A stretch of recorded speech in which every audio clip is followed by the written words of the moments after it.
సిటీలో ప్లాట్ కొనండి. ఫ్యూచర్ లో మీరు కోటీశ్వర్లుగా మారే అవకాశం కోసం వెంటనే మాకు కాల్ చేయండి. నమస్కారం. కార్తీక పురాణం 20వ రోజు పారాయణలోకి వచ్చాం. 20 రోజులు అయిపోయినాయండి. ఇంకా 10 రోజుల్లో కార్తీకం వెళ్ళిపోతుంది. పృథు చక్రవర్తి దేవర్షి అయిన నారద మహామునిని ఇలా అడుగుతున్నాడు. దేవర్షి, తులసిని స్థాపించి ఆ మండపంలోనే ముందుగా విష్ణు పూజ చేయాలని సెలవిచ్చావు. పైగా తులసిని హరిప్రియ, విష్ణువల్లభ వంటి పేర్లతోటి సంబోధించావు. శ్రీవారికి అంతటి ప్రియకరమైన ఆ తులసి మహాత్మ్యాన్ని వినిపించమన్నారు. తులసి అన్నెడలా కనపడుతుందండి మనకి. ఒక్క తులసి చెట్టు పెట్టుకుంటే ఒక సంవత్సరం 6 నెలలు తిరిగేసరికి చిన్న చిన్న తులసి చెట్లు చుట్టుపక్కల వస్తాయి. ఈ తులసి చెట్టు మీద నుంచి వెళ్ళి గాలి విస్తారంగా వచ్చిందంటే ఈ తులసి రెమ్మలు ఎగిరి ఎక్కడో పడి కింద కూడా చిన్న చిన్న కాస్త మట్టి ఉన్న స్థలాల్లో కూడా తులసి సులువుగా మొలుస్తుంది. తులసిని బ్రతికించడం సులువు, కాపాడడం కూడా సులువే. అంత సులువుగా వచ్చేటువంటి తులసి చెట్టు విష్ణువుకి పరమ ప్రీతికరం అని చెప్తారు. తులసి చెట్టుని ఎట్లా కాపాడాలి, ఎలా సేవించుకోవాలి, ఇవన్నీ చాలా విధానాల ప్రకారం ఉంటాయండి. కొందరి ఇళ్లలో అయితే మాకు అసలు తులసి ఇది లేదంటారు, ఆనమాయి లేదండి, తులసి చెట్టు పెట్టుకోవచ్చు అంటారు. ఆనమాయి లేకపోవటానికి పూజకి ఆనమాయి ఉండదు.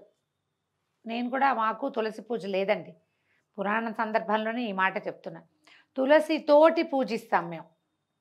తులసికి పూజ చేసే విధానం నా చిన్నతనంలో తెలియదు. నేను బాగా పెద్దదాన్ని అయ్యాక అనంతరమే తెలుసుకున్నా. తులసికి చక్కగా పూజ చేస్తే అప్పుడు సినిమాల్లో చూసేవాళ్ళం. ఏమిటో కొంతమంది చేసుకుంటారు అనుకునేవాళ్ళము. తులసిని పూజించడం వల్ల మనకి ప్రధానంగా వనగూడే ప్రయోజనం ఏంటంటే, ఒక ఎక్కువ ఆరా కలిగి ఉంటుంది, జీవశక్తి ఎక్కువగా కలిగి ఉంటుంది తులసి చెట్టు. ఈ చెట్టుని రోజు ముట్టుకోవటం వల్ల శుభ్రం చేయటానికి తులసి వనాన్ని లోపలికి వెళ్ళాలి, దాని చుట్టూత ప్రదక్షిణ చేయాలి, నీరు పోసేటప్పుడు తాకుతాము, ఇట్లా ముట్టుకుంటాము. ఇవన్నీ కూడా మనకి ఆరోగ్యానికి చాలా మంచిది. ప్రధానంగా స్త్రీల ఆరోగ్యానికి తులసి చెట్టు సేవ ఎక్కువ మంచిది. అందుకని పూర్వ ఋషులు మనకి ఆలోచించి ఈ తులసి విధానాన్ని ప్రవేశపెట్టారు, పూజా విధానాన్ని. పూజ లేదు కానీ తులసిని మన పెరట్లో పెంచుకోవచ్చు కదా. ఆ లక్షణంగా అయినా మనం దాని దగ్గర శుభ్రం చేస్తాం, దాని చుట్టూతా తిరుగుతాం, ముట్టుకుంటాం. ఏ ఆరోగ్యానికి అవసరమైందో జలుబు చేసిందని 2 తులసి దళాలు తెంపి నోట్లో వేసుకుంటాం, ఏదో ఒకటి చేస్తాం.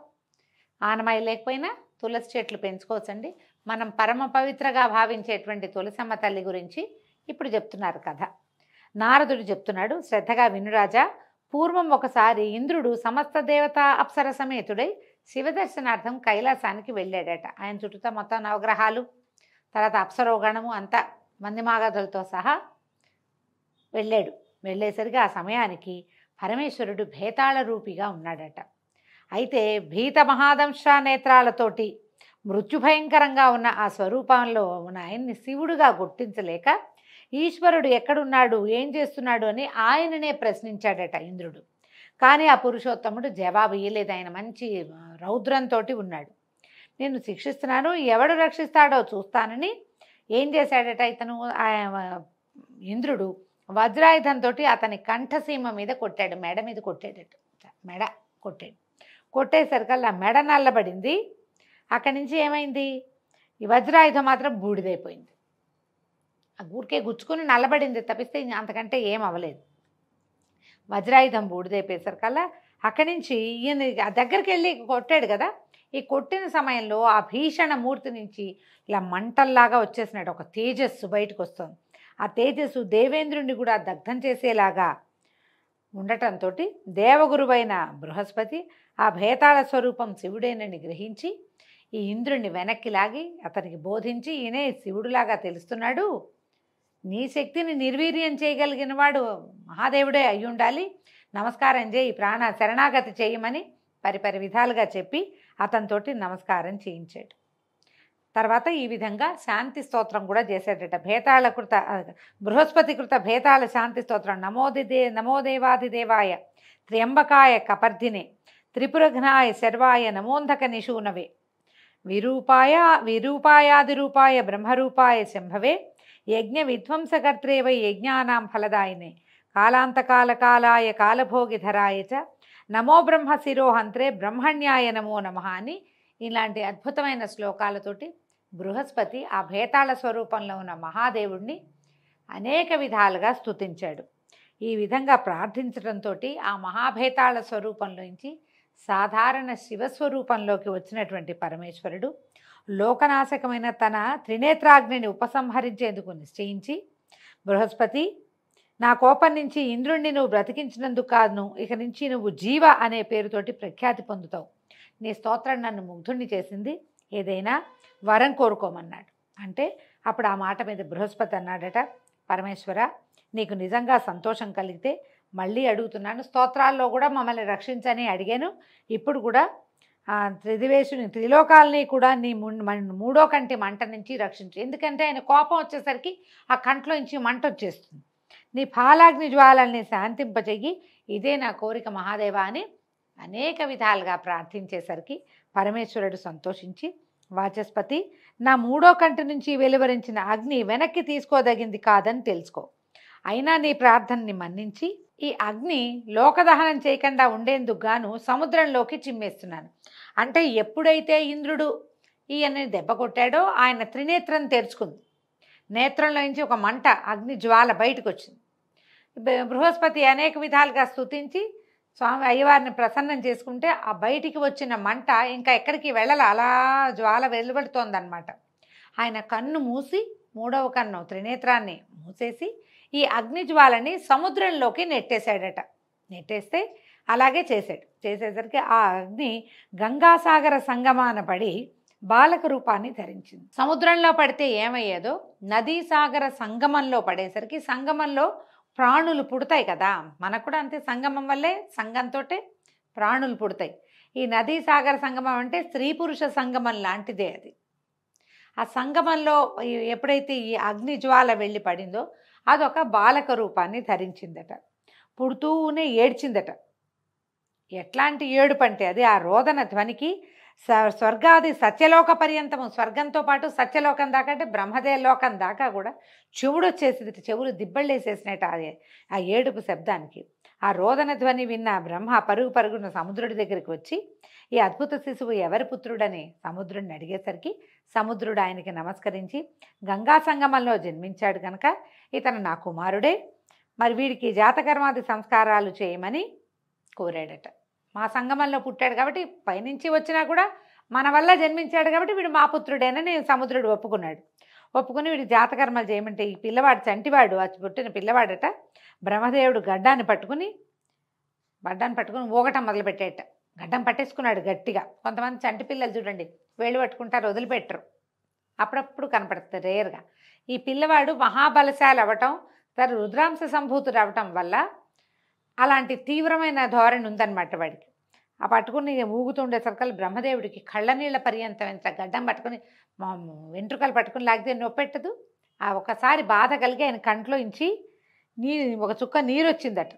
విధాతనట, ఓ సముద్రుడా, నా కళ్ళ నుంచి రాలి చెందిన నీటిని ధరించిన వాడుగా వీడు జలంధరుడు అనే పేరుతోటి విఖ్యాతుడవుతాడు. కంటి నీటిని, బ్రహ్మదేవుడి కంటి నీరు వాడి మీద పడింది, ఆ పిల్లవాడి మీద, అందుచేత జలంధరుడు అనే పేరుని పెట్టాడట. సకల విద్యావేత్త, వీరుడు అయి శివునిచే తప్ప ఇతరులకు వధించరాని వాడవుతాడు అని దీవించి పట్టాభిషిక్తుని చేశాడు. పరమేశ్వరుడి చేతిలోనే వీడికి మరణం ఉందని చెప్పి దీవించి వాడిని పట్టాభిషిక్తుని చేశాడు. ఆ జలంధరుడికి కాలనేమి అనే రాక్షసుడి కూతురైనటువంటి బృందనిచ్చి వివాహం చేశారట. రూపవయోబల విలాసుడైన జలంధరుడు బృందను భార్యగా స్వీకరించి దానవాచార్యుడైన శుక్రుని సహాయంతో సముద్రం నుంచి భూమిని ఆక్రమించి స్వర్గంలాగా పరిపాలించడం మొదలుపెట్టాడు. రుద్రాంశ సంభూతుడు అవటం వల్ల పరమ బలశాలిగా తయారయ్యాడు. అత్యద్భుత వీర్యాన్ని కలిగి ఉన్నాడు, పరాక్రమశాలిగా. తర్వాత బ్రహ్మదేవుడి వరం వల్ల, వరగర్వంతో వాడు గర్వించి లోకాలన్నింటినీ జయించి పరిపాలించడం మొదలుపెట్టాడు. నారద మహర్షి ఇంకా చెప్తున్నారు, పూర్వం దైవోపహతమై పాతాళాది లోకాలలో దాగిన దానవ బలమంతా ఇప్పుడు జలంధరుని ఆశ్రయించి నిర్భయంగా సంచరించడం మొదలుపెట్టింది. ఆ జలంధరుడు ఒకనాడు శిరోవిహీనుడైన రాహువును చూసి వీడికి తలలేదేమిటి అని ప్రశ్నించిన మీదట శుక్రుడు గతంలో జరిగిన క్షీరసాగర మథనము, అమృతపు పంపకము, ఆ సందర్భంగా విష్ణువు అతని తల తెగవేయటము ఇత్యాదిగా గల ఇతిహాసం అంతా చెప్పాడు. ఇది ఎప్పుడు జరిగింది కదండి? క్షీరసాగర మథనం జరిగినప్పుడు అమృతాన్ని దేవతలకి మాత్రమే పంచే ఉద్దేశంలో ఉన్న మహావిష్ణువు మోహిని అవతారాన్ని దాల్చి దానవులని మోహపరిచి రాక్షసులకి పంచిపెట్టాడు అమృతం. రాహువు అది తెలుసుకుని దేవతల రూపాన్ని ధరించి దేవతల మధ్యలో కూర్చుని అమృతాన్ని స్వీకరించాడు. అయితే విష్ణుమూర్తి ఏం చేశాడు, వాడి తల తెగటార్చాడు. మొండెం వేరే తల వేరేగా ఉన్నాయి. రాహువు కేతువు అంటారు కదా, వాడికి తల లేకపోయేసరికల్ శిరోవిహీనుడు, వాడికి తల లేదు. ఇక తల లేకపోతే అడిగేసరికల్ ఇదంతా విషయం తెలుసుకున్నాడు. ఇది వినేసరికల్లా సముద్రతనయుడైన జలంధరుడు మండిపడ్డాడు. తన తండ్రి అయిన సముద్రుని వధించడం పట్ల చాలా మదన పడ్డాడు. సముద్రుడు నా తండ్రి, ఆయన్ని వేరే వాళ్ళు చిలకటం ఏమిటి, నొప్పెట్టుతుంది కదా చిలికితే. సముద్రుని మధించటం అంటే బాధించటంగా భావించాడనమాట. ఆ తర్వాత ఖష్మరుడు అనేవాడిని దేవతల దగ్గరికి రాయబారిగా పంపించాడట. వాడు ఇంద్రుని వద్దకు వెళ్ళి, నేను రాక్షస ప్రభు అయిన జలంధరుడి దూతని, ఆయన పంపించిన శ్రీముఖాన్ని విను. ఇంద్ర, నా తండ్రి అయిన సముద్రుని పర్వతంతో మధించి అపహరించిన రత్నాలన్నింటినీ వెంటనే నాకు అప్పచెప్పు. సముద్రంలో నుంచి ఎన్ని వచ్చినాయండి, లక్ష్మీదేవి వచ్చింది, చంద్రుడు వచ్చాడు, ఓషధులు వచ్చాయి, ఐరావతం వచ్చింది, కల్పవృక్షం, కామధేనువు, తర్వాత ఎన్నో అప్సరసలు ఎంతోమంది, వజ్రాలు, రత్నాలు, మణులు, కౌస్తుభాలు, లెక్కలేదు ఎన్నొచ్చినాయో, శంఖాలు గవ్వలతో సహా మదనంలోంచి పుట్టినవే. మా తండ్రిని మతించటం వల్ల వచ్చినవన్నీ కూడా మా తండ్రిలోంచి వచ్చాయి కాబట్టి అది మా ఆస్తి, మాది మాకు అప్పచెప్పి తీరాలి నువ్వని ఒక శ్రీముఖాన్ని పంపించాడు. చెప్పేసరికల్లా ఈ అమరేంద్రుడు అన్నాడు, ఓ రాక్షస దూత, గతంలో నాకు భయపడిన లోకకంటకాలైన పర్వతాలని, నా శత్రువులైన రాక్షసుల్ని ఆ సముద్రుడు తన గర్భంలో దాచుకున్నాడు. అందువలనే సముద్ర మథనం చేయవలసి వచ్చింది. ఇప్పటి మీ రాజులాగానే గతంలో శంఖుడనే సముద్రనందనుడు కూడా అహంకారంతో ప్రవర్తించి నా తమ్ముడైన ఉపేంద్రుని చేత వధింపబడ్డాడు. కాబట్టి సముద్ర మథన కారణాన్ని దైవతగణ తిరస్కృతికి లభించబోయే ఫలితాన్ని కూడా మీ నాయకుడికి విన్నవించుకో అని చెప్పాడు. భస్మరుడు జలంధరుడి దగ్గరికి వెళ్ళి మగుడు చెప్పిన ఈ దేవేంద్రుడు చెప్పిన విషయాలన్నీ చెప్పేశాడు. ఆయన కేకలేశాడు, తిట్టాడు, దురుసుగా ప్రవర్తించాడు, దిక్కుని చోట చెప్పుకోమన్నాడు. మరి వాక్యాలు అలాంటివే కదా ఇంచుమించుగా, అవన్నీ చెప్పాడు. చెప్పేసరికల్లా మండిపడిపోయేటట జలంధరుడు. మరుక్షణమే స్వర్గం మీద సమరం ప్రకటించాడు. శుంభ నిశుంభాది సైన్యాధిపతులతో సహా దేవతల మీదకి దండెత్తాడు.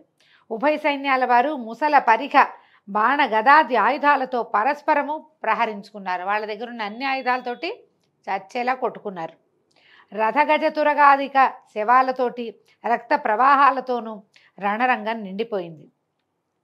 రాక్షస గురువైన శుక్రుడు మరణించిన రాక్షసులందరినీ మృత సంజీవిని విద్యతోటి బతికిస్తుండగా, మృత సంజీవిని విద్య కథ తెలుసు కదండి, కచుడు దేవయాని కథ చెప్తాం. అందులో ఈ మృత సంజీవని చాలా విశేషంగా కనపడుతుంది. ఆయనేమో ఈ చచ్చిపోయిన దానవులందరినీ మృత సంజీవనితో బతికిస్తున్నాడు. దేవగురువైన బృహస్పతి అచేతనాలైన దేవగణాలను ద్రోణగిరి మీద ఉన్న దివ్యౌషధాలతోటి చేయటం మొదలుపెట్టాడు. ఇది గ్రహించిన శుక్రుడు జలంధరుడికి చెప్పి ఆ ద్రోణగిరిని సముద్రంలో పారేయించాడు. ఇది వాళ్ళు కూడా బతికొస్తున్నారు, మన వాళ్ళు బతుకుతున్నారంటే మన దగ్గర మృత సంజీవని ఉంది, వీళ్ళ దగ్గర మృత సంజీవని లేదు దేవతల దగ్గర. ఎట్లా వీళ్ళు బతుకుతున్నారంటే ద్రోణగిరి మీద అద్భుతమైన మూలికలు ఉన్నాయి, వాటితోటి చచ్చినవాడు బతికేందుకు అవకాశం ఉంది. మనకు కూడా మూలికా వైద్యం కోమాల్లో ఉన్న వాళ్ళని లేవదీస్తుందని చెప్తారు కదా.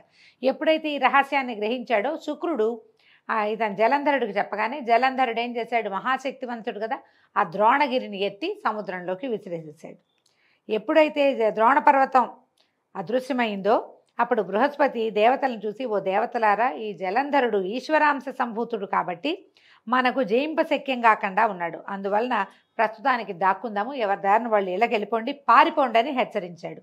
అది వినగానే గురువే కన్నా భయపడితే ఇంకేముందండి, పెద్దవాడు భయపడ్డాడంటే చిన్నవాళ్ళకి ఆటోమేటిక్గా భయం వేస్తుంది. భయార్తులైన దేవతలందరూ కూడా యుద్ధరంగం నుంచి పారిపోయి మేరుపర్వత గుహాంతరాలని ఆశ్రయించారు. మేరుపర్వతం దగ్గరికి దేవతలు దానవులు రారు, అది వేరొకరికి తెరవబడదనమాట. ఆ లోపల గుహల్లోకి వెళ్ళిపోయారు వీళ్ళు. అంతటితో విజయాన్ని పొందిన జలంధరుడు ఇంద్ర పదవిలో తాను పట్టాభిషిక్తుడై శుంభ నిశుంభాదులను తన ప్రతినిధులుగా నిర్ణయించి పారిపోయిన దేవతల్ని బందీల్ని చేయడం కోసం కొంత సైన్యంతో మేరుపర్వతాన్ని సమీపించాడు. మేరుపర్వతాన్ని సమీపించాక ఏం జరిగిందో రేపటి భాగంతో తెలుసుకుందామండి. ఈ రోజుతో 20వ రోజు పారాయణ పూర్తయింది. రేపు ఉదయం మళ్ళీ కలుసుకుందాం. నమస్కారం.